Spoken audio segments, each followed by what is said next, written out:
Bonjour à tous, bienvenue dans le Monde Gecko du lundi 17 décembre 2018, l'essentiel de l'actualité économique avec sérieux, sans se prendre au sérieux, et on va dans le vif du sujet avec ce coup d'œil donc sur les marchés. Vendredi, encore un gadin sur les indices américains qui ont perdu plus de 2%. Pourtant, comme vous voyez sur le graphique d'en haut, eh bien, les ventes de détail dont la consommation a été encore plutôt dynamique au mois de novembre, donc aux États-Unis, mais c'est le pessimisme ambiant qui règne. De plus en plus de voix pour dire que l'économie américaine va largement ralentir en 2019 et que les risques de récession se font de plus en plus significatifs. Les autres indices, pas de gros changements.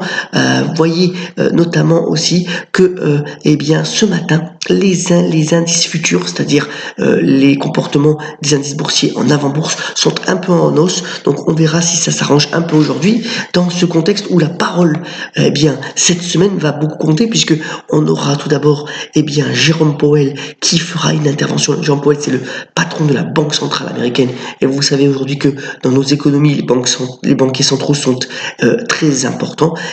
Jérôme Powell interviendra ce mercredi soir une fois que la Fed aura acté donc une hausse des taux puisque les taux américains à court terme se situeront entre 2,25 et 2,50, mais c'est surtout la politique monétaire de 2019 pour la Fed qui sera scrutée et aussi l'avis de cet argentier quant à l'économie américaine puisque ça reste la locomotive du monde. Ces perspectives donc de 2019 qui seront analysées de près pour voir si on peut avoir un petit peu un retour d'optimisme. C'est encore la parole publique assez forte puisque le week-end a été encore agité pour cette boxeuse qui est Theresa May. Alors en fin de semaine, vous savez qu'elle a obtenu la possibilité de rester Premier ministre, mais enfin beaucoup de voix s'élèvent en ce moment, d'ailleurs notamment Tony Blair, l'ancien Premier ministre britannique, pour essayer de convaincre le gouvernement britannique de refaire un référendum sur le Brexit. Autre option, c'est finalement de sortir sans aucune négociation avec l'Union européenne. Donc tout est mis sur la table. Finalement, Theresa May, celle qui est en ce moment sur le ring, va de nouveau se confronter à son Parlement cette semaine pour essayer un petit peu de convaincre sur l'intérêt de faire une transaction avec un deal avec l'Union européenne et suite à son retour d'ailleurs de la réunion de Bruxelles qui a réuni tous les chefs d'État européens. D'ailleurs, un budget européen va éclore en 2019, mais enfin la situation est toujours assez compliquée donc pour Theresa May. Troisième parole importante, c'est une interview ce matin de Édouard Philippe, notre Premier ministre, donc dans les Échos, alors que finalement l'acte 5 des Gilets jaunes a été moins suivi et il y a eu beaucoup moins d'heures et de violence donc ce week-end, tant mieux. Alors l'essentiel des propos d'Édouard Philippe, ça a été de dire que finalement la hausse mensuelle de 100 € du SMIC va concerner finalement 5 millions de personnes en France. Il a acté aussi le fait finalement que le déficit budgétaire dépasserait les 3%. En 2019, il va être de au moins 3,2%. Et puis la troisième information importante, qui était une des revendications des Gilets jaunes, c'est de dire que le référendum d'initiative populaire est à l'étude et va certainement voir le jour en France, comme d'ailleurs c'est le cas par exemple en Suisse depuis de nombreuses années. Voilà. Donc encore le service après-vente suite à l'intervention d'Emmanuel Macron lundi dernier pour essayer finalement d'enrayer cette crise qui a agité notre pays et a amoindri les perspectives économiques au cours de ce dernier trimestre. Juste pour en dire un mot, voyez que sur l'économie italienne, on est toujours dans une tendance plutôt négative et que les négociations pour endiguer et contenir le déficit restent assez soutenues avec l'Union européenne. On aura certainement finalement des avancées tout au cours de cette semaine. Alors venons-en au bref D'abord pour dire que, eh bien, si on regarde ça c'est l'indice en fait des banques, l'indice boursier des banques européennes, des banques de la zone euro plus précisément. Mais vous voyez que ces banques-là continuent, et en particulier les banques françaises, à souffrir des taux très bas puisque les marges d'intérêt restent assez faibles. Alors, bien entendu, les banques ont essayé de relever les commissions et nous, en tant que consommateurs, on le sait bien que les commissions bancaires sont assez significatives. Mais pour le moment, vous voyez que le fait que nos taux d'intérêt soient négatifs à court terme, eh bien, pèse véritablement sur la rentabilité des banques. C'est un graphique des Échos.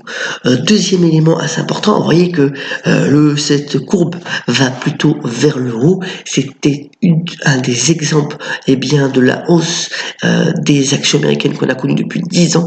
Gadin là aussi pour Johnson & Johnson qui a des problèmes vis-à-vis d'un de ces produits qui est considéré comme une vache sacrée, c'est tout simplement le talc pour les enfants, ça et pour les parents, ça provoquerait des cancers parce qu'il y aurait de l'amiante dessus. Vendredi, il y a eu pas mal de rapports sur ce sujet et vous voyez que l'action américaine est descendue de son piédestal. On verra donc les conséquences plus précises, mais 10% pour une action réputée aussi défensive sur le marché américain, c'est assez notable pour le mettre dans cette chronique.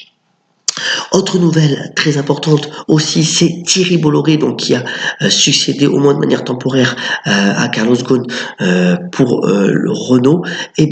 Vous voyez qu'il a demandé en fait à Nissan de convoquer véritablement une assemblée extraordinaire pour parler et discuter de manière franche de l'évolution de l'alliance Renault-Nissan, parler à la fois de l'évolution du capital, parler de l'évolution de l'alliance et de l'évolution de la gouvernance pour voir un petit peu où on peut en être sur c'est-à-dire en prenant le prétexte que finalement le fait qu'il y ait pas mal de tergiversations et de non-dits par rapport au remplacement de Carlos Ghosn a pesé assez significativement sur Renault. Donc vous voyez le cours boursier qui est assez déprimé ces derniers temps depuis l'arrestation de Carlos Ghosn.